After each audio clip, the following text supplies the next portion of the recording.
Secretary General of the ANC, Fikile Mbalula. National Spokesperson of the ANC, Mrs. Hlengiwe Bengu. Dr. Sizwe Mpofu Walsh. Excellencies, ladies and gentlemen, dear friends. A warm welcome on behalf of the Friedrich Naumann Foundation for Freedom for this latest edition of our Freedom Dialogue. Today, we will be discussing the ANC and South Africa's changing political landscape.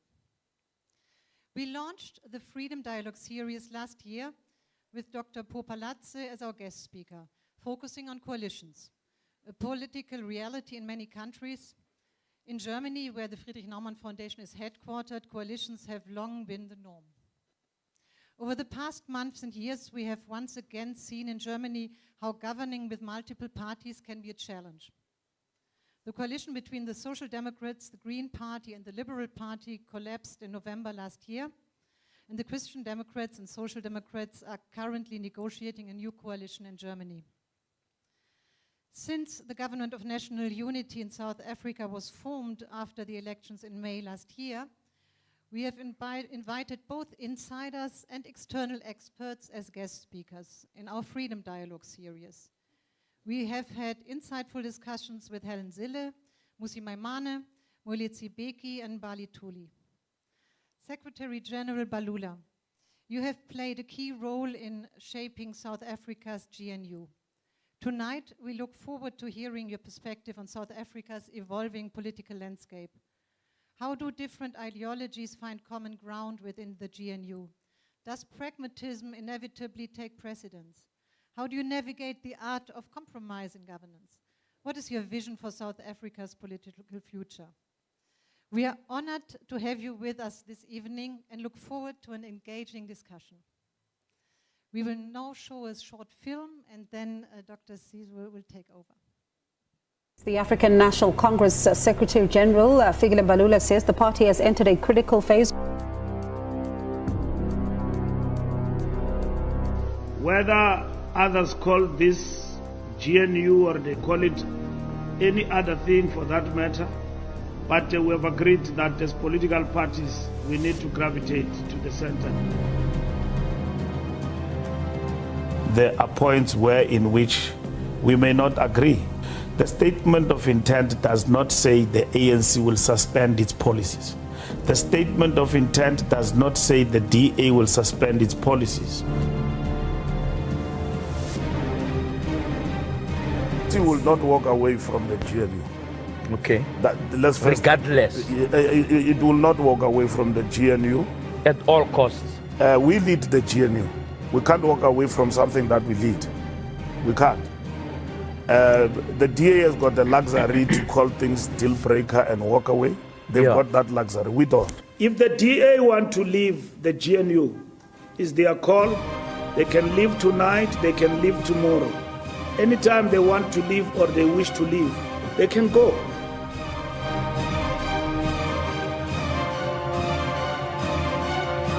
The ANC must be renewed to stand any chance in the 2026 local government election. Mofe says Ramaphosa and ANC SG Fikile Mbalula must take the blame for the overall poor performance of the ANC. The only thing for us is to understand what went wrong, for us to lose this majority, and I think we know what went wrong. The ANC will bounce back very strong. We're resolving people's issues. That's what is important. As the economy grows and we do what we said we'll do in the manifesto, that will restore the confidence of the people of the ANC.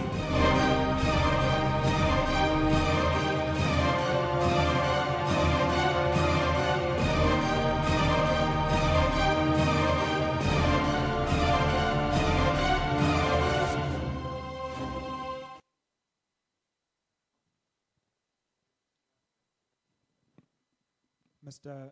Mbalula, thank you so much for joining us this evening. It's great to have you, and this is a wonderful sign of your commitment to public dialogue. The election in 2024 was, of course, a pivotal moment for our country and a pivotal moment for the ANC. You dropped from 57 to around about the 40 mark. It's nearly coming up to a year since that election. How do you think about it now, given how important it was for our country? Thank you very much to you, Sizwe, and the foundation, Friedrich Naumann Foundation, and everyone in the audience and those here. And we are here as the strong proponents of dialogue in our society. We subscribe to national debate and engagement and conversation. Twitter is nice, but it's not a platform for debate. So this dialogue is very important. I think we arrived at that moment because of a number of factors in terms of the outcome of the election. We have since made an analysis about what happened. We fought very hard not to get to 40%. But nonetheless, we are now a 40% party in a government of national unity. What do you think contributed to the ANC's decline in that election? You say you've been through some reflections. What were the outcomes internally within the party of those reflections? First, I think it is a sense of incumbency, and which our opponents really used to deal with the ANC. It is easy to be outside because you can throw stones. Sense of incumbency, which ourselves, in our moment of renewal, we have come to terms that we need to get out of that situation where, among others, sense of incumbency, we would have seen things like the public image of the ANC battered. And sense of incumbency, the other objective factors, the economy and global economy performance have affected us in relation to economic growth. The war in Ukraine and Russia did not also help us. The recession that has happened, but over and above that, how it has affected our constituency in terms of cost of living. It really dealt with us in relation to what one may characterize, quote unquote, as political apathy from our base. A person who will wake up and vote for the ANC irrespective. But if the economy does not perform and that person is affected, is eating in their pocket, they are unemployed, the resilience of standing up and voting for a party like ours, because we are in charge, will affect the morale of such people. So what I'm saying, Sizwe, in short, is that it's a combination of factors, subjective and objective. Our party, from a subjective point of view, in terms of its machinery, which is unmatched, was at its weakest when we got into this election. A point we have admitted as an organization, and hence renewal and recovery. First in the party, but also how we respond to these objective factors is going to be important going forward. You certainly had a lot of headwinds, there's no doubt about that. There was COVID in the first Ramaphosa administration. Like you say, global conflicts broke out which affected the cost of living. There is a view that this election was the time when South Africans felt that they could no longer trust the ANC to keep its promises. Do you think that is a fair reading of what happened in the election? I think, like one said, sense of incumbency, 30 years of democracy compared to many other countries I've seen in the video and in the opening remarks, you will see that the ANC have done well. It is contested. It is doing well. In terms of the review reports that we have presented, and the stat essay, what it has put out there, that single statement that sum up the Stat SA that South Africa is better than where it was 30 years ago, notwithstanding challenges that are there. But we have had our own, curveballs and own goals as the party in power. State capture. Among others, state capture was key. And it became what one can characterize as accentuated, thing in the media and everywhere else that, like I said, this government is corrupt, cannot be. So all of the good things were outweighed by the negatives. And it worked against us. And everyone else capitalized, and our enemies, doubled in numbers, both domestic and international. And a lot of political parties were formed to capitalize, I suppose, on this weak ANC. That's what actually happened in this election. But we fought hard. And I'm very proud about the 6 million people who voted for the ANC in what will be not so much of a high voter turnout. Even in a turnout like we have witnessed, the ANC still managed to garner 6 million people to vote for it as a party that we still believe in you and then continue. So, And since then, a lot has happened, and we're going to get on to so much of what's happening from foreign policy to the GNU. But just while we focus on the party, you as a SG have been on what I can only recall as an unprecedented move to reconfigure the party, to, as you've said in a recent interview, really look at the structures on the ground, which you described as being in a dire state. And you've certainly taken charge of changing the party. How are those reconfiguration efforts going? And can you give us a sense of what has been done within the ANC since the election? Because it's quite a sweeping set of moves that have been made. I think as it has proven by a number of research groups in the country, first, South Africans embraced the GNU. That is a positive result out of the outcome of the election, and they applauded the majority of the ANC and other political parties that the ANC have shown maturity in a democracy. And secondly, the response of the social partners when you talk about addressing the challenges we are facing in our society, in particular in our economy and so on, the response has been positive, even though has been positive, overwhelming, but the practical response has been like wait and see attitude of people and all of that. So we have seen positive spin-offs in terms of the objective factors, questions of load shedding and all of that.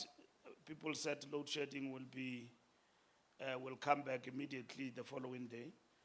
So the trust deficit between the ANC and the voting populace of our country was affected in the last election.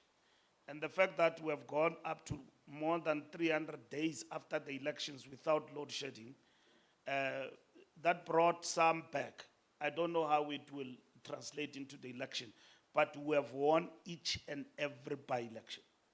We have contested, and with bigger numbers.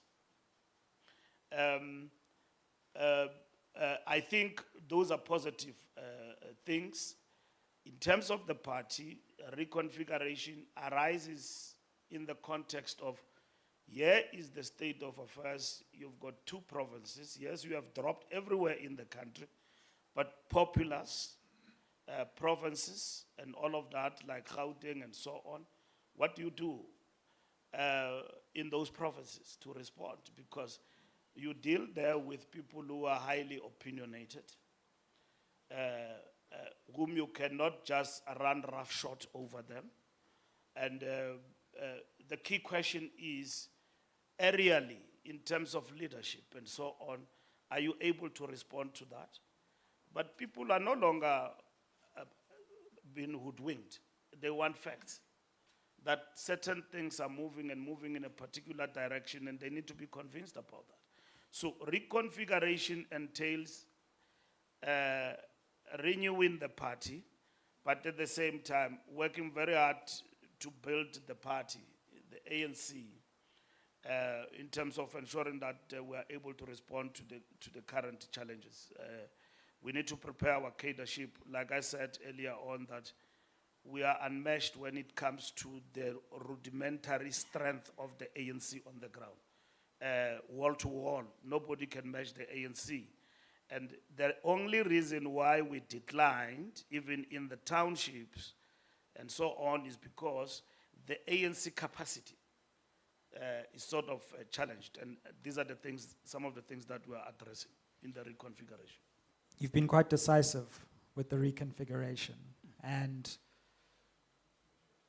one argument is that there's a danger in how decisive you've been, to the extent that there may be disgruntled people in Gauteng, disgruntled people in KZN, who were in the leadership, who were elected into the leadership, and now see themselves as ordinary members of the PEC, your Bheki Mtolos or your TK Ngcizas. Are you worried about a blowback from this reconfiguration effort, where there may be some attempts to frustrate your charge to shift the party in Gauteng and KZN? You know, this reconfiguration have taken place over a period of time. It's not something that you took a decision today and you implement tomorrow. It has taken some time. And knowing the ANC, as you know it, you would have seen people toy-toying, singing songs, challenging the reconfiguration, pushing back and all of that. All of these things have not happened. And it's not a miracle. It's because everybody has come to appreciate the moment that you can't be out of power. It's not a given. Your majority is not a given. You've got to work for it. It dawns on the minds of ANC activists and everyone else to say that this thing is not done maliciously, of just getting rid of people. We embrace them.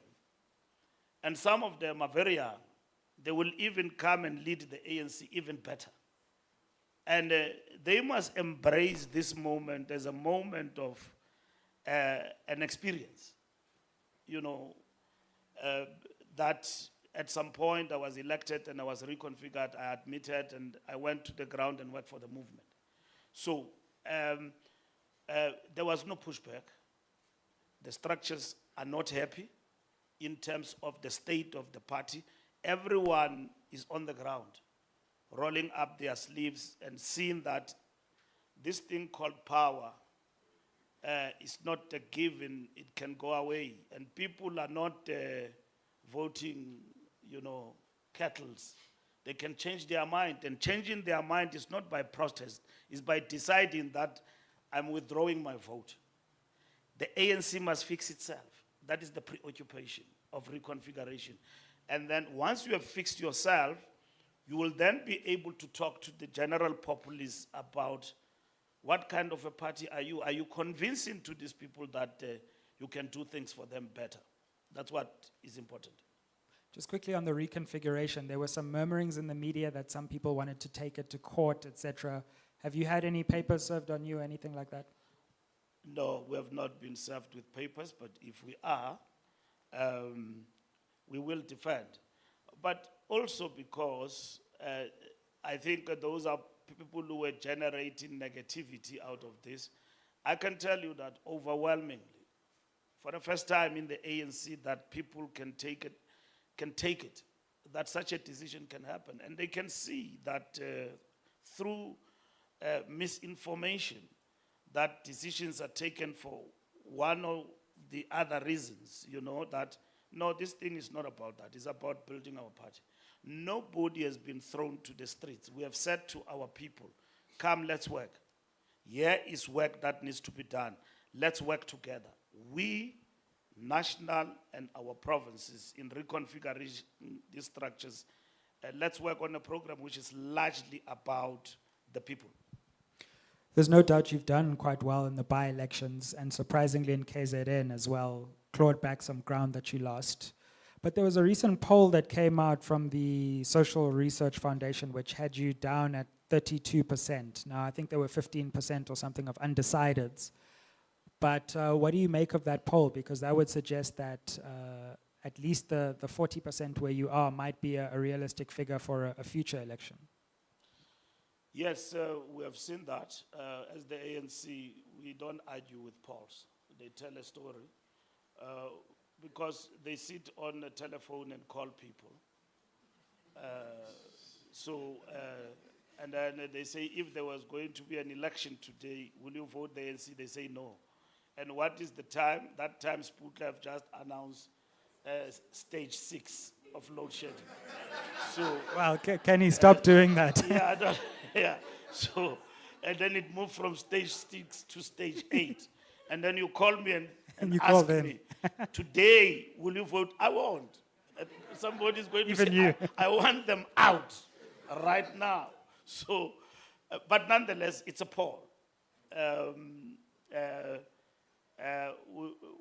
There were interesting polls before the elections, and even before these elections. In the elections, I think in 2016, that said the ANC will lose metros. We're arguing against that and saying that no, it won't happen. We are the mighty ANC. We will emerge, and we lost Joburg. We lost Pretoria. We lost Guruleni. We lost Nelson Mandela. It was a bloodbath. Something like that has never been seen. And then we governed in these metros through coalitions. So, Sizwe, I don't want to argue with the poll. From where we are, we analyze the poll and what does it tell us. And then we then respond to it in the war room from a point of view of how do we shape the party for these challenges. So anyone who's obsessed with personal interests and not seeing it that things can happen in this country. Revolutionary parties and liberation movements have been deposed through a democratic election. It has happened. What is important for the ANC, we are the last to be liberated. Not the last, up until Western Sahara is liberated. But we are the last in Southern Africa to be liberated, and we know all the lessons. If you talk about Latin America, we've got the lessons of the Sandinistas in Nicaragua, who were out of power and they came back. We know of Malaysia, and East Asia and all of that, what actually happened there. And then we know in Africa. So we have, before we even got liberated, we have seen all these things happening. So that is why we are shaping up and we are committed to our renewal project, and we are firm and amidst the challenges, and we are steadfast and we're determined. If we don't, that's why we use the slogan, we either renew or perish. And that's what is important. Now, it seems to me in a few years, the ANC is going to be coming up to its next elective conference. And when there is an elective conference at the end of a second term of a president, there's usually blood on the floor. How is the party planning to avoid having blood on the floor like we had at Polokwane, like we had at Nasrec 1? And are those conversations and is that strategy underway? Because as Tokyo Sehwale recently said to me in an interview, President Ramaphosa is in the departure lounge as far as the ANC is concerned. Well, Tokyo shouldn't be saying that because he's just polarizing the debate. I saw him throwing names and so on, nothing wrong. But as a leader of the ANC, he must be responsible. We are in danger here. You know, if you want to divert the ANC, just discuss the next leader. As I can tell you right now in WhatsApp groups, there's GM 2027, GM this and that, or whatever that it is. If you want to get and to divert the ANC, push that line. And Tokyo should know that better. And that's why we've taken a decision deliberately. I'm going to answer your question directly. Sure. We said it's an easy discussion, but you can't pursue your membership in that direction when you are a 40% party. Because we will be discussing the next leader of the ANC after 2026 when you are probably a 30% party. You need to discuss that question when you have shown that you are on the recovery. And that's why as leadership we have said, and our membership have listened. Now, I need to check Tokyo's membership as the SG and remind him quickly that you will have time. Coming to your question, Sizwe, that question is going to be very important for the future of the ANC. Like the things Tokyo is raising, which are very important, need to be considered. We have agreed that we will prepare for that discussion so that there are no surprises. We might as well arrive at that discussion and conclude that we don't need a contest. Because this contest is going to turn us asunder politically. There's no need for this because we have recovered so much from the 40%. We need to consolidate to go forward.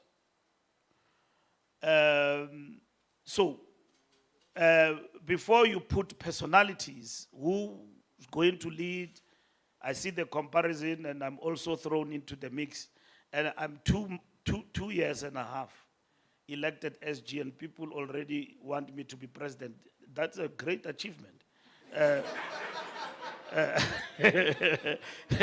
I've not even finished my term, you know. I've not even halfway, because halfway it will be in August. And then they should be talking about Paul. That should be the man who should be under pressure, because he's on the doorstep, you know, he's knocking. I'm not deputizing anybody. I am the SG. I would love to feel that I've made a difference. That's my personal thing. It doesn't matter for the ANC.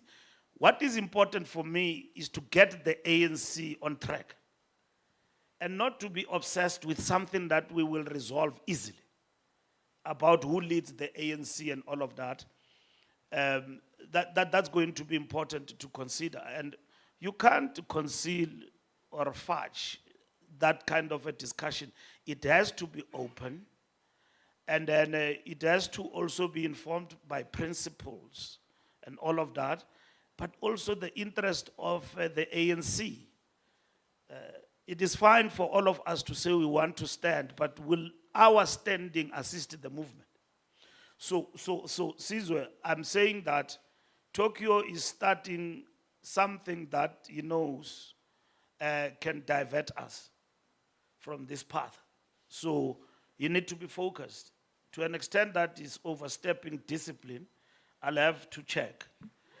Because we have given an order to all members, an instruction, and that is democratic centralism. Don't talk about leadership. Yes, we know in WhatsApp groups, something is going on there. The media want this because they know that we'll jump into it quickly. But we have said to our people and our structures and leadership, desist. Even now when we're discussing reconfiguration, there were sentiments that I'm being dealt with because 2027. We suppressed that. We suppressed that thoroughly because that's opportunism. We are dealing with the state of the party that is 40%. Your interest will come after. And if you serve well in terms of this process, you will prove that you were meant for this. But for now, allow the organization to reflect, to renew, and to transform. Okay, but would you stand for president? No. Yes, no. yeah. And also, I wish I was at liberty to answer that question, but I'm not. Even if I can tell you that I'm not available. Tomorrow the headline will be saying Balula is not available. And then the membership is going to say, the man who is saying to us, we must not talk about this, he's going to Sizwe and telling him, where does he stand? SG is not consistent. He's the one who must be disciplined. So I'm not allowed to talk about that. At the right moment, when I'm asked and the debate is opened, I'll tell you. can you announce it on my podcast? I will come. Your podcast is very popular. Yeah. No, I think that's a really interesting view of the ANC and what's happened in the past, what's going on right now, and what the future holds. But let's get into some of the serious things that are confronting the country. Yeah. Because, Mr. Mbalula, wow. I mean, it's just March, and it feels like we've been through 3 years of politics this year already. The first thing I'd like to ask you about is, can you take us into these GNU negotiations? How did the ANC, from being, my words, not yours, devastated in the election, win the negotiations, emerge with the presidency, emerge with the deputy presidency, Minister of International Relations, security cluster, various provinces, you're even governing in KZN in a coalition. I think it's fair to say that you lost the election, but you won the negotiations. How did that happen? First, I think when it was clear that we were 40%, we had to take decisions. As a party, it was clear that we are faced with a challenge. And the question was, what are you going to do with this 40%? Now we need to analyze first to understand where do we stand as a party with this 40%? Can you still be in power, and how? Through a minority government, confidence and supply. And you can also go out within these 14 days and call for the rerun of the election. And then you can also become an opposition, but you'll become the biggest opposition ever. So you've got 6 million people who have voted for you, so what do? Can anyone in this country govern without the ANC? So the system, our democratic dispensation, in terms of that outcome, especially in terms of the national and provincial election, does not allow anyone to govern without a party that got 40%, where they themselves could not reach a particular mark. So they need the ANC. So that's why when we're negotiating, we're not negotiating with a cap in our hand. We could bully anyone, but we didn't. We had to then say, what is best for South Africa? And then we had to define what is national interest. If it was selfish for us, we could have said to everyone around the table, we prefer a minority government, because all what we're interested in is blue lights. And they will allow us with our blue lights to go on. Because minority government does not mean you've got overwhelming decision-making in relation to the legislature. It means you've got to give in. It's a give and take. But at the end of the day, what is in the interest of the people of South Africa? We then said, out of all these options, we go for GNU. Let's invite everyone to come in. We talked to all political parties, 12 or so, in the national legislature, all of them. And then we engaged them, and then we said, here is our point of engagement, government of national unity. Let's work together. So 10 political parties embraced the GNU. Others said, we are out if the condition is this and that. Now, I don't think that is a stroke of a genius. Otherwise, Amilcar Cabral will turn in his grave that here are these people claiming an easy victory. The simple thing is that you can't govern without us. Simple. Before you go to negotiations. When I look at your face, that's what I told Floyd. I said, you are not going to make me write another exam. Because in the last election, in the coalitions, in the metros, they came with some condition and said we must go and write an exam. And then we answered every question in that exam paper. Wow. And the Professor Shivambo came back and said, wrong. Yes. So I had to tell the professor this time, Shivambo, that look, professor, we are not going to listen to your story today. We are not writing any exam. Come, let's talk. And then everybody understood. Remember, political parties, some were formed, some and so on, and they had agreed, including other parties, that when the ANC is below 50%, they thought it's easy.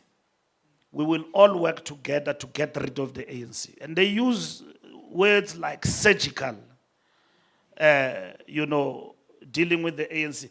And then when we had to deal with, we look at the board, it was impossible to do it without the ANC. But the ball was in the ANC's court. We could have just decided that minority government or we work with one or two political parties. What do they call it, Mahlengi? When you decide to work with one or two, grand coalition. Grand coalition, we could embark on a grand coalition and work with others.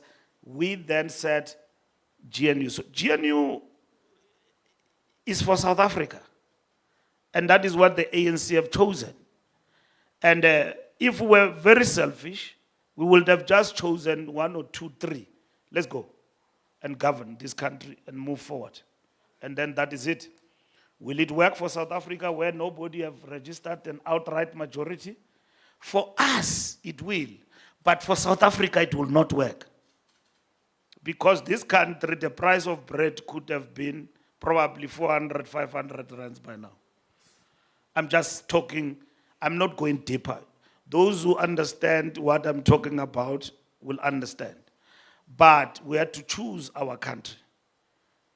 You know, there was a famous president in our country who appointed a minister for a weekend. And then you must ask that famous president, why did he rescind this decision? By Friday, there was a minister. By Monday, the decision was rescinded. Why? It was rescinded because everyone else around who controls the economy, who have invested in this country and all of that, were leaving. There was capital flight in this country. The price of bread would have been 1,000 rand. These South Africans from Soweto to the Cape and all would have marched to the street and this government will be removed by weekend. No South African will tolerate what is happening in other countries here. They will march and take government out of power. So in South Africa's interest, because we are building an economy within a capitalist mode of production. We didn't come to Pretoria by AK-47 and seize power. We came through a negotiated political settlement out of a pressurized process protracted of a struggle that isolated the apartheid regime.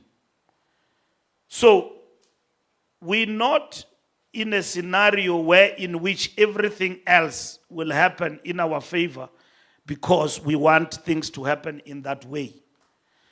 Let me pause there. So I'm just saying, Sizwe, that we had to choose the people. And that is what brought us GNU. And we're working with everyone, and we're committed to GNU. And GNU is an idea muted by the ANC, shared by everyone, and they agreed to it. And let me say this as much about the DA issue. You've got to respect parties. I mean, DA didn't come with 1% in government. They came with more than that. So we had to deal with that particular question, even with other political parties. Sure. Yeah. The key question for the GNU is it going to actually deliver for South Africans? I think you're quite right. The markets seem to like the idea. South Africans supported it. It has the support of 75% of the electorate in one reading. But unemployment still seems to be very high. Growth is sluggish at best. And of course, the most recent events in Parliament show that there hasn't been agreement on the budget. So South Africans, I think, are wondering, is this coalition actually working, or is it going to help us only to move sideways going forward? I mean, just reflecting on the budget process, how anxious should we be about the lack of agreement over such a crucial pillar of governance? Everyone should be worried about the budget, about the performance of the economy and all of that. Everyone should be worried about that. Okay, now I'm very worried. Exactly. We are in uncharted waters. If we're a majority, we will move ahead with the budget. It has got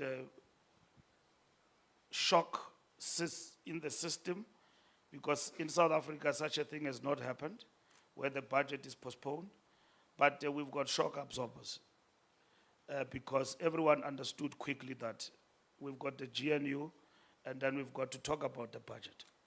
It has never happened that the budget get to be discussed in a way that it has been discussed in our country. We arrive in Parliament, the minister is ready, and he explained to us why he has taken this direction, and that is it. And then it is done. So it is not political parties. First, it is the executive that took the decision. Political parties are just taking advantage of that to say, no, it is us who reversed this and so on. It is civil society also that had reservations through COSATU and everyone else and so on. The fact of the matter is that when the Minister of Finance goes and Treasury, we have built a strong treasury in our country, and we must be proud of that. So that is why there were no fears when the budget was postponed that we are going through, a disastrous path. Because whatever that was discussed in the executive, as it was explained by the minister, was to allow Treasury to go back and crunch the numbers and say whether this thing that you are suggesting here is doable or not doable. And that's what the minister and Treasury have done, and we're optimistic that we will produce a budget come next week on Wednesday.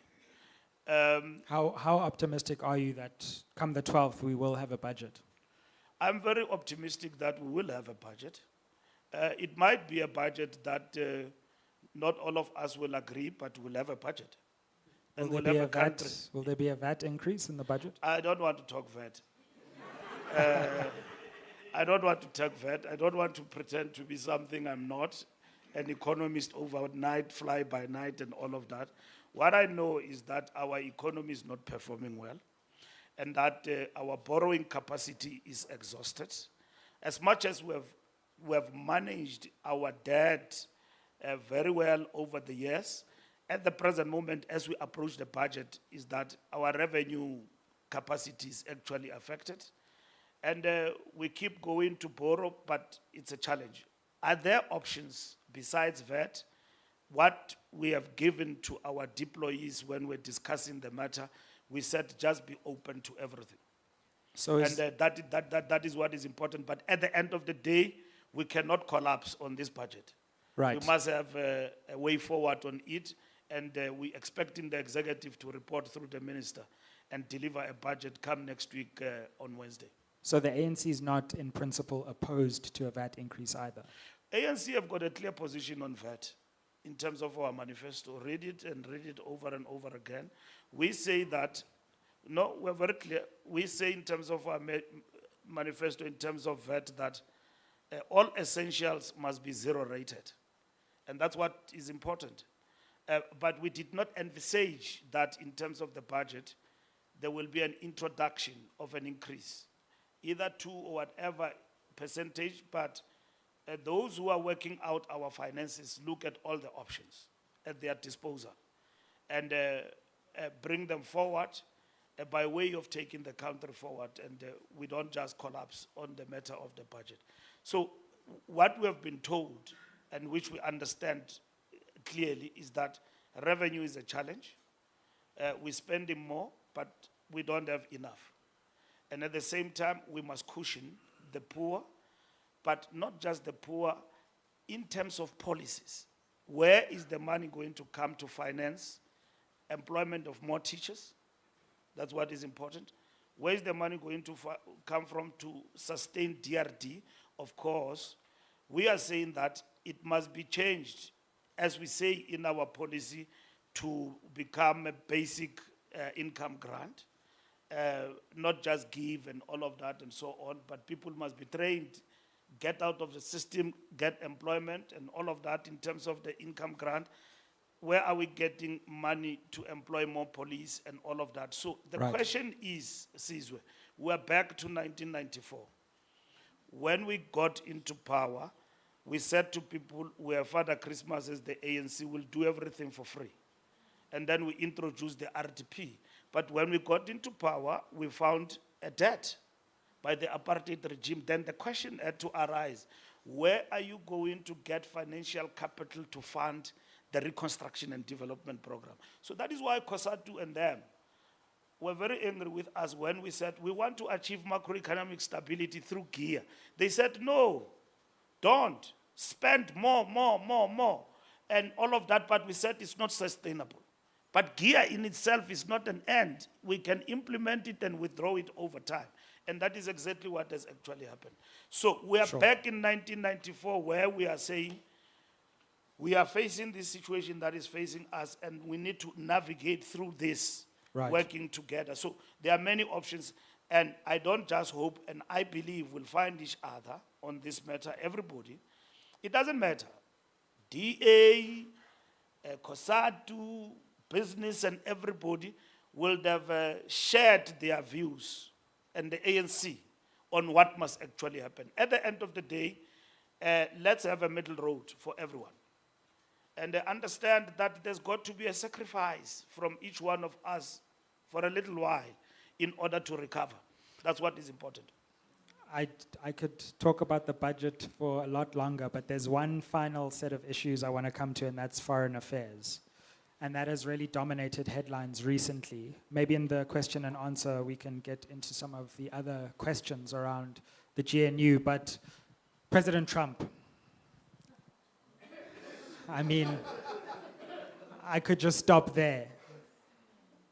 Before we get to AfriForum and the DA's recent visit to Washington, I mean, this executive order really takes aim at South Africa and says, not only are we unjustly expropriating the land of white Afrikaners, but our foreign policy, in particular our partnerships, our ICJ case, and also our relationship with Iran are subjects of this executive order.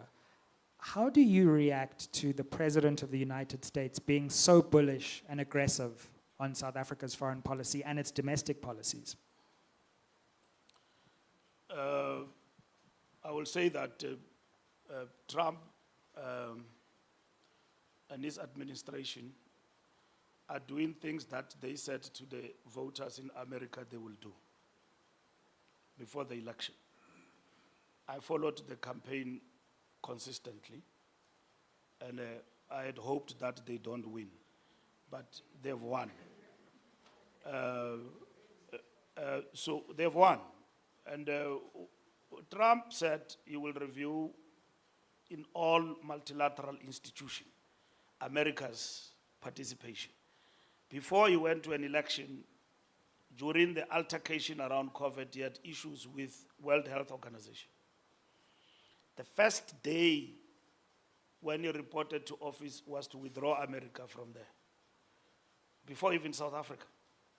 And then he introduced that thing they called Dodge or Deutsch, whatever, through Elon Musk. And then they went straight to US aid. So America has been doing a lot of things through US aid, including supporting their policy in terms of international situation in different countries. But at some point, they took a decision when there was a discussion about HIV and AIDS that they will support the developing countries with aid, and it was channeled through US aid. That's what has actually happened. So when Trump comes to office, it then takes, in terms of this Deutsch and cutting, decide that, that's why he made an example about Lesotho in the state of the nation yesterday, that $8 million are used to support LGBTI plus. In some country nobody knows in Africa, called Lesotho. So, so in terms of that US aid, South Africa became a beneficiary in terms of the support of HIV and AIDS. America came to the party. They are not proponents of the just transition.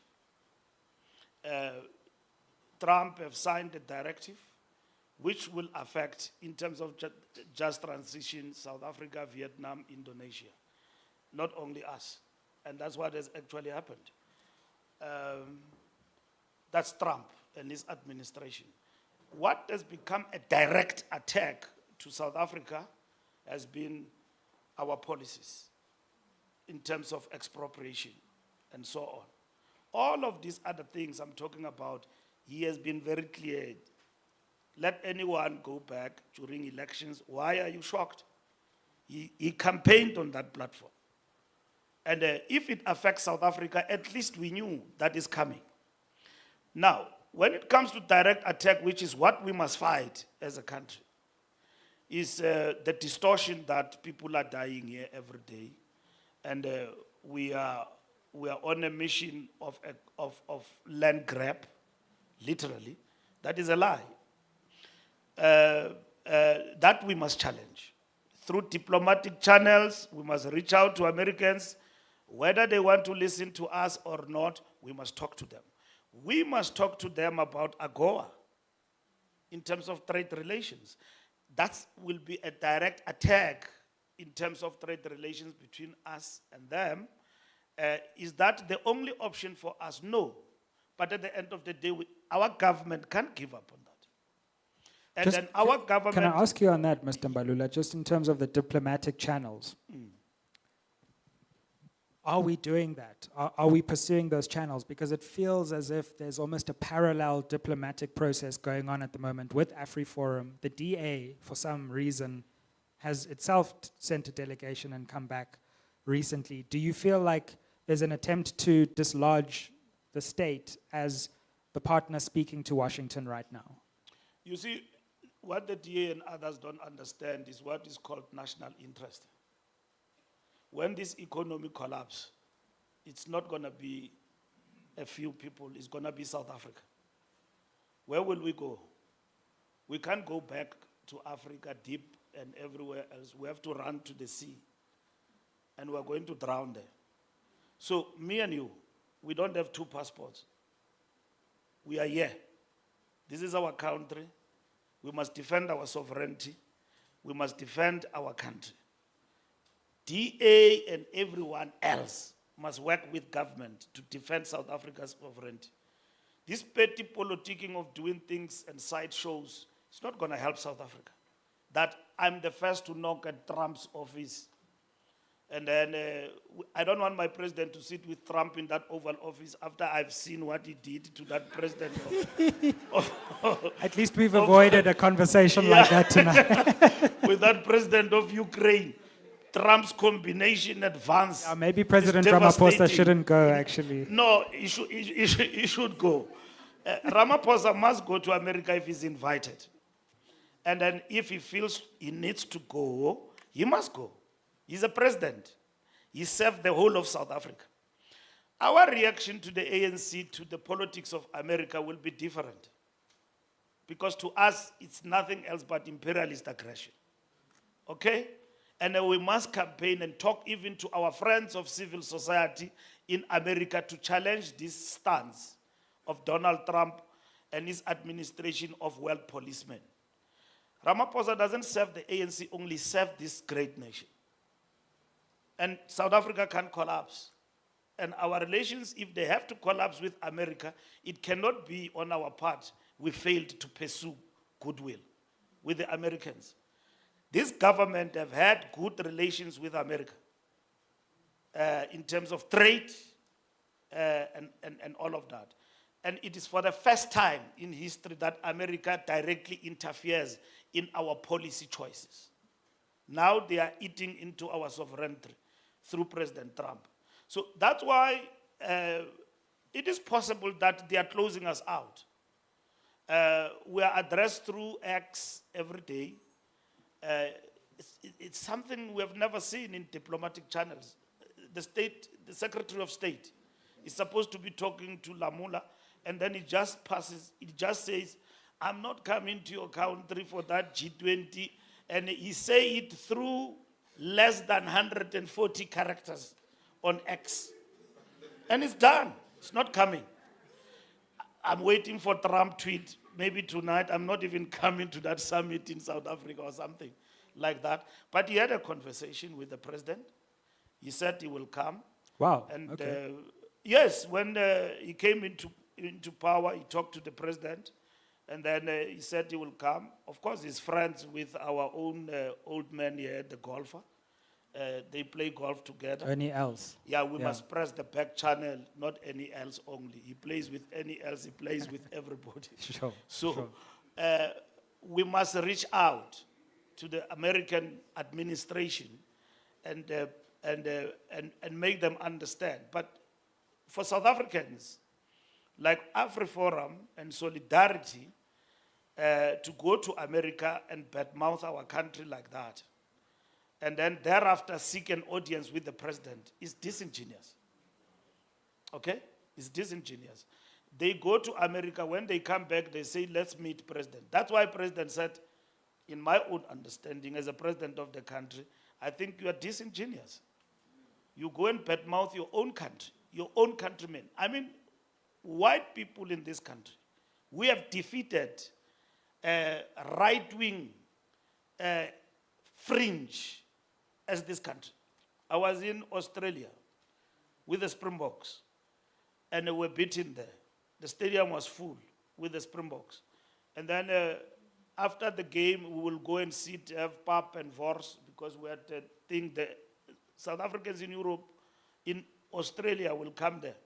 And I will address them and tell them how nice it is. They missed Cape Draft and all of that. And then I say, why did you leave? They said, we made a big mistake. So I say, why don't you come back? They say, we sold our farms. Everything is gone. We don't have anything there. But life is not good here. And then I can assure even those who want to go to America, we will address them when we go there in the World Cup with the Springboks, and they will not be happy about staying there. So there's no need for anyone to run away from this country. So we have fought side by side and defeated when there was AWB there and there. White South Africans, whether on the side politically of the ANC or on the other side, there was common cause among us that this is our country. We don't subscribe to racism, and we defeated right-wing tendencies. Even after they killed one of our own, Chrisani, to want to stop the momentum of freedom in our country, we were together. And that is why we talked about the Rainbow Nation and all of those things. and our diversity being appreciated, nation building and so on, which is still a project for South Africa. So I'm saying we must not give up on fighting for our country and simply give up on the basis of distortions and allow America to want to impose itself in our affairs. But their policy in relation to withdrawal in institutions and all of that, it must be a global attack in relation to multilateralism.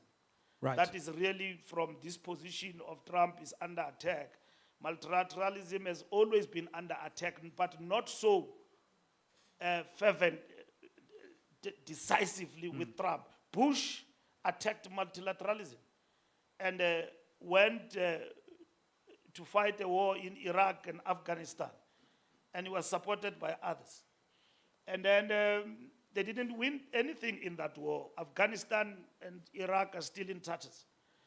Trump has gone further. Well, Mr. Mbalula, thank you for this interesting conversation. And we're now going to pause and give some space to the audience. And so the way that we're going to do that is, first we're going to come to people in this room, and we're going to take 3 questions in this room. We're then going to take 3 questions outside in the spirit of democratic and the government of national unity, bring people from the outside in. And then we're going to take 3 from online questions. So let's start within the room, and can I please have 3 hands in this room for Mr. Mbalula? We'll take the questions consecutively. Right, so I see 1, 2, and 3. Please. Thank you very much. You haven't spoken much about the smaller parties like the Freedom Front, who recently had, and no, I'm not a Freedom Front supporter, the question is going somewhere. They've recently had a leadership election and have a new leader, a leader who is quite pragmatic in his social approach, but quite clear as to what he wants for his party. So should they leave the GNU and it becomes unpopular, or it becomes popular for smaller parties, should they be willing to give up their ministerial seats?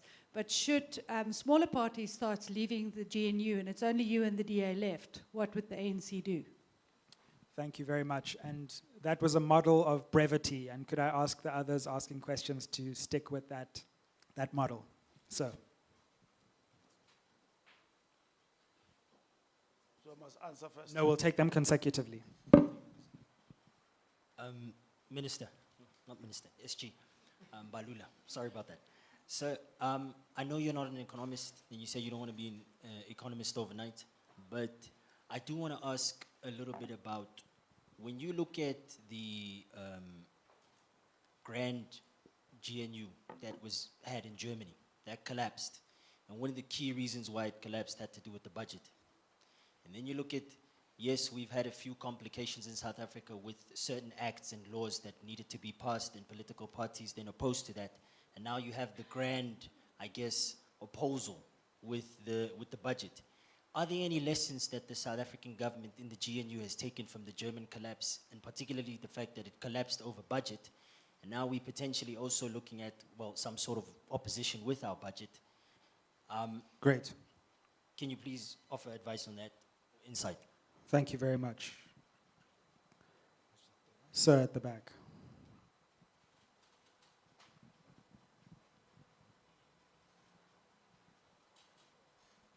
Hi, Secretary General. My name is Tembelani Mazibuko.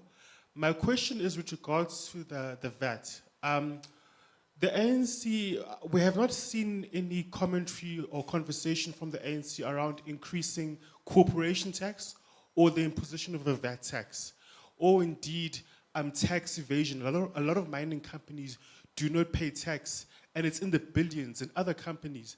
So why have we not seen that kind of conversation when it comes to raising revenue, especially because the ANC speaks about how it wants to fund critical as well as other infrastructure, as well as other public sector wages? Why have those things not even come out of the ANC, and we're only having issues of VAT, especially in a context where under the ANC government, VAT has gone from a high of over 40% to 28%. So why have we not had conversations around VAT as well as a wealth tax? Great. So I think let's start with those three questions. It was smaller parties leaving the GNU, the German coalition breakdown and what can be learned around the budget, and then questions around VAT and alternatives to this budget impasse. Thank you very much. If smaller parties start to leave, what will happen? There are no fixed answers on this. But we're committed to the GNU. So we don't want anyone to leave. There should be cogent reasons why people leave if they have to leave. We have created mechanisms, probably they are not sufficient. Should there be differences, how do we settle those particular differences in the context of the GNU? This is uncharted waters. What we know about GNU is only in 1994, that the National Party at some point walked out, but the GNU stayed the course till the end. But that arrangement was institutional. So this one is voluntary.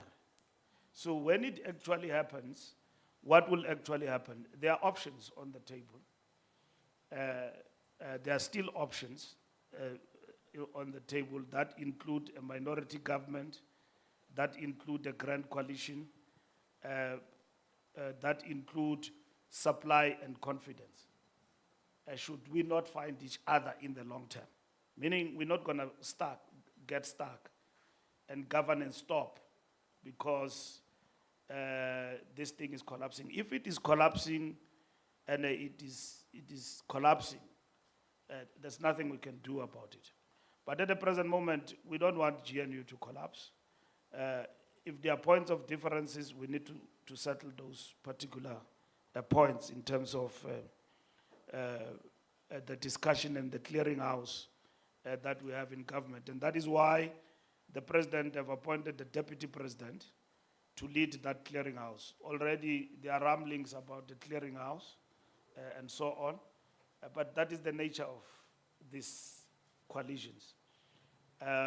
In my office as the SG of the ANC, I have something that was not in the constitution in terms of powers and duties of the SG, added by the NEC called coalitions. I was not elected to manage coalitions, but because of the circumstances, I now deal with coalitions. And we have a team that we work with. It's difficult to manage coalitions, very difficult. That's why Johannesburg is the way it is. And now you all want to blame it on the ANC because our mayor have said wrong things there and there. The problem is the ANC. The problem is not our mayor. The problem is the system. Because you don't give one party overwhelming majority to govern and show you how they can govern. Because the ANC governed for 2-3 months, and thereafter you have another coalition. And when that coalition comes, they get rid of the municipal manager, they get rid of everybody, and then they bring their own system. It's not sustainable within 5 years in a city like Johannesburg. That's why you've got potholes. For the first time in Joburg, you've got potholes. First time, SG. Yeah, I'm pretty sure we've had them for quite a long time. No, I've been a citizen and a resident of this city for the longest of time. And I know, at least after the new dispensation, I know that at least we've never had potholes in this way that we've got, because you govern from this end to this end and other new people come. Before Dada came in, there was somebody who was in charge. So for some time, and the political parties, our game, we blame each other. It's not us, it's this one. But coalitions have not worked for our local government. So we need stability in terms of the GNU And that is why we chose the GNU, because we chose stability. Okay? In the national interest of South Africans. We didn't choose the DA like it is portrayed, that we are partners and all of that with the DA. We chose the people who are giving us that terminology are people who are political flip-floppers in our political terrain, who say, no, the ANC chose the DA. Everybody was invited. They didn't come. The DA must be responsible in the GNU. The ANC must be responsible in the GNU and work for the citizens to achieve the goals that we have set for this country and so on. The second question. Can I ask you to take these two together briefly so that we can go to the others? Yeah, okay. I agree. We must learn from Germany, and not just Germany, Italy. You know Berlusconi, there in Italy. He was a president there. And the coalition's government changed like monthly in Italy. Germany now, it is happening in Europe like rapidly, all the time. So I don't know whether there's something to learn from there. But what I can tell you is that these coalitions in Europe, they collapse despite the fact that they've got experience of coalition governments over time. They collapse, they are not stable. Probably our GNU can show them that we can run a coalition for 5 years with all the difficulties that we've got. And then the last point about tax. All options are on the table. Wealth, corporate tax, and all of that. And I think that question needs to be answered thoroughly when the budget has been presented. Because I don't think any of this will escape when it comes to tax intervention by the Minister of Finance. Yeah. Thanks. Let's take 3 questions from outside, please. Now, I'm not quite sure because I can't see outside, so we may need someone from the team to select 3 people.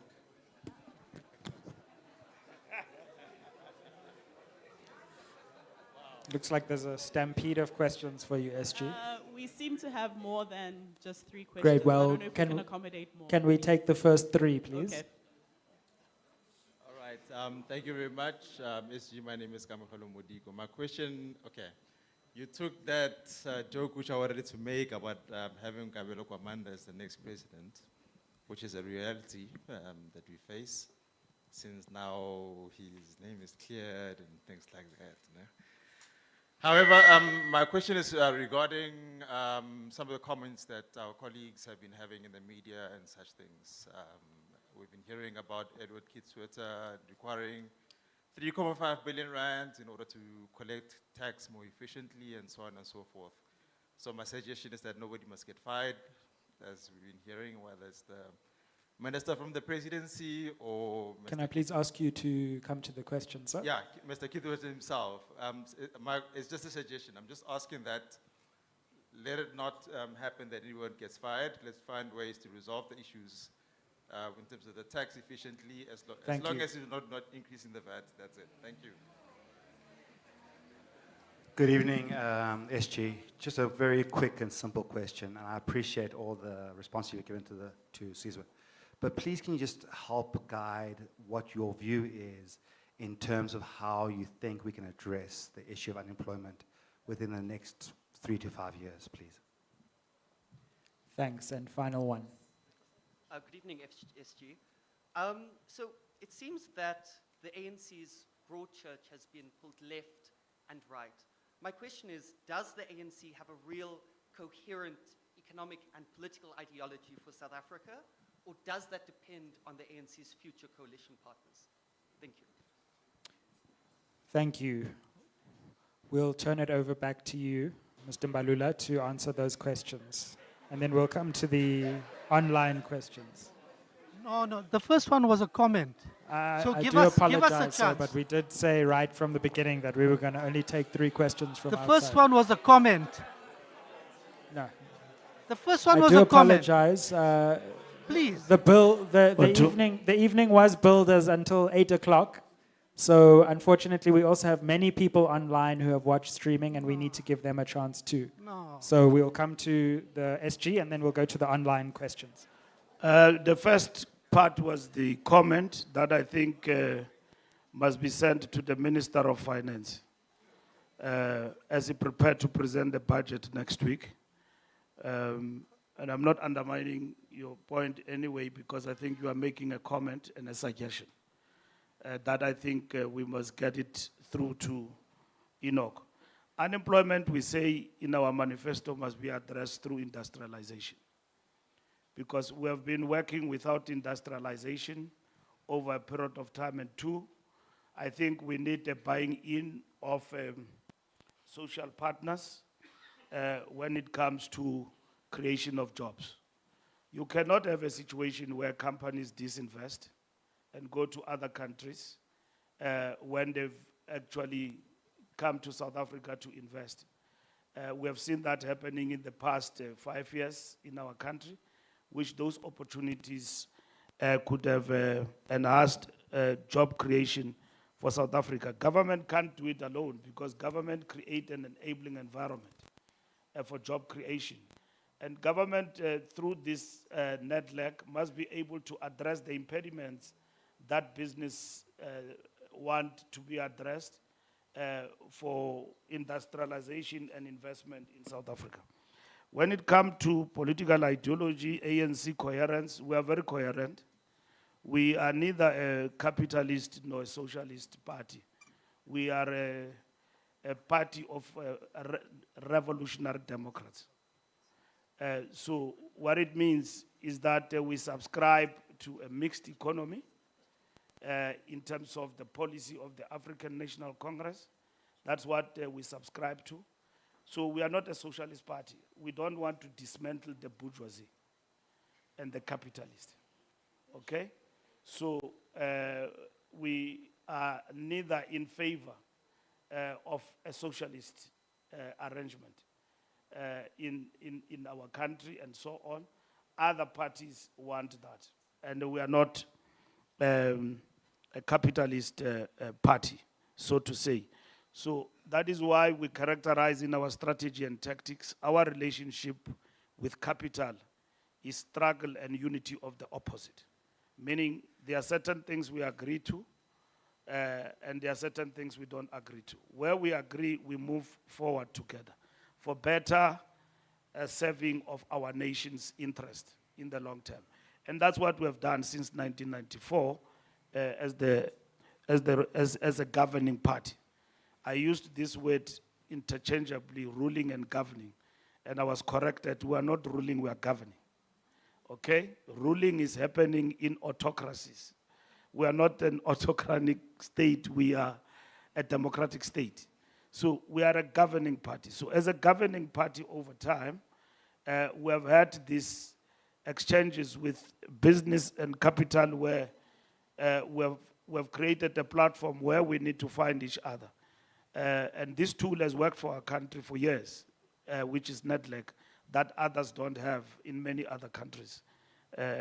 So this is an important example that anyone can cherish. Let's come to the final 3 questions, and you may not be able to deal with them exhaustively, but you can also just give a kind of summary of your thoughts on them, Mr. Mbalula. We have Jean Pretorius, who asks, what has the ANC learned from losing its majority, and how will it rebuild public trust while working in the GNU and with the DA ahead of 2026? We then have TK Pue, who says, why is the ANC demographic not inclusive of the actual middle class? Why have you continued to allow ZANU-PF to infiltrate and destroy the region of SADC? And finally, Billy Klaassen says, we all see the propaganda campaign of AfriForum and Solidariteit, and they will be joined by your very own GNU partners to continue spreading lies. What will you as the leader of the GNU do? Of course, you won't be able to answer all of that, but if you can give some brief thoughts and perhaps your concluding remarks, we will be done by the allocated time of 8 p.m. Yeah, I think some of the questions I've answered in the process of Sure, yeah. our exchange with you. We have learned a lot in this period of reflection after we received 40% as the ANC. And you can see our efforts.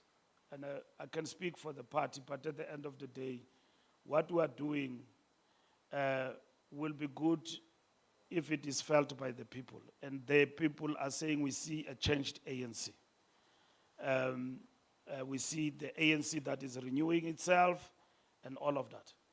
And I think with the efforts we're putting up post that loss in the period we call renewal and recovery, I hope that this sentiment will come through.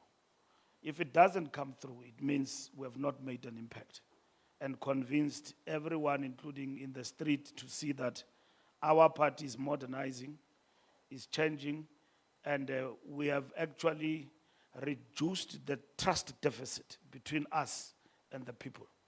But from our part, we are doing everything to change that situation that befell us in May last year.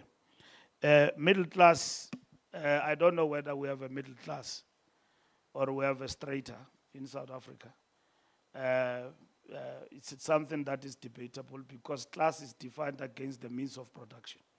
It means you stand to own something. So these people who are middle straighter, because they are educated, they can afford to buy a car every month, and they work for government, can't be defined as a class. So a class is somebody who's got something that they own there and there.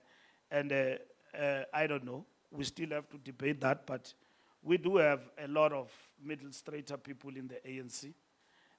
They are not probably in leadership echelons, but the party that we are, there's a lot of the people who are in the middle straighter in the African National Congress who also have views. And that is why in the ANC we pride ourselves of debates and dissent. We don't discipline people in the ANC for espousing divergent views. We discipline them for failing to follow the party line. So if you just wake up and disown a decision and you want to speak with authority on the decision that has been taken, you must understand it's a decision. But you can debate, including now. There is a debate about VAT and the economy and all of that. And members of the ANC have got, in their own capacity and expertise, have got a right to engage with that debate. To say that, but we think that our government must take this approach, and they've been doing that constructively. Now, I'm not talking about people who are whining on WhatsApp groups and all of that, who say all sorts of things. I'm talking about people who contribute to a debate. When a country is faced with a challenge, rather than just sending tips to the minister of finance, send ideas also. Minister, we have heard that you want to increase VAT. We don't think that's an option. Now, we've got scholars, we've got academia and people in the field. Now, you must contribute in that discussion. I was impressed with economic justice. They made the whole comprehensive input on the budget and tax, what must happen. And I read that. And I think some of the inputs that they made, they make a lot of sense that any person sensible somewhere in Treasury will take something from that. And that is the debate we basically are talking about. Can I ask you to round up here? Yeah, I'm rounding up. Because I'll never get this What chance is Billy again Klassen to tell you saying? to round up. What is Billy Klassen saying? He's effectively saying AfriForum and Solidarity are being joined by your GNU partners. Oh, okay. No, we have said that. We are South Africa, we are patriots. We must unite, and we must work with anyone, against anyone who badmouth our country and undermine our sovereignty and our patriotism. with all the difficulties we have, we think South Africa is a great country and must be defended by all. Thank you very much.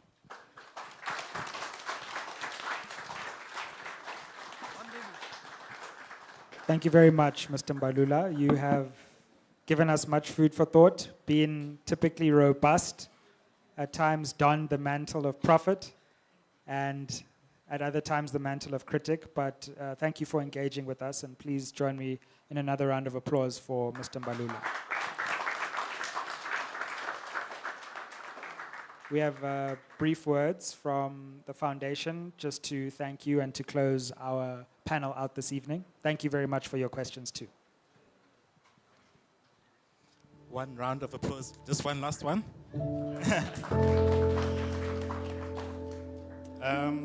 Sizwe said that you lost the elections but won the negotiations. I think that was a very important sentence there. But I think what it actually speaks to is that that can only happen in a democracy.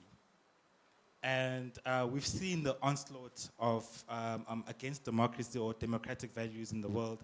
And I think as South Africans, as bad as things may seem, we need to appreciate that we at least live in a competitive democracy.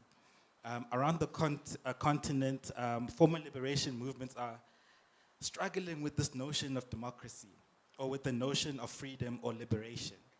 And as much as you receive a lot of criticism, and I know you guys are not shy at patting your own back, but today I'll pat it for you. And I'll say thank you for respecting our democratic culture. It's not perfect, but at least we are getting there. We're growing, And in terms of the definition of youth in South Africa, our democracy is not yet 35 years, so it's still a young democracy. It's growing, it's maturing, and I think we will get there. We appreciate the efforts that are being undertaken in the GNU to protect our democracy and the democratic gains, and we implore you to please put the people first. Put the people first, and I think we got that from this conversation tonight, so thank you, SG. I'd also like to extend a word of thanks to my brother Sizwe. Sizwe, this is becoming your second home. And just know that I'll just save you some office space there anytime you want to come through. So thank you for coming through. But I think, Sizwe, you've got an amazing platform as well. And I think what's amazing about your platform, what's important about it, is that you're taking young people along with you on this political journey. Young people didn't come out to vote.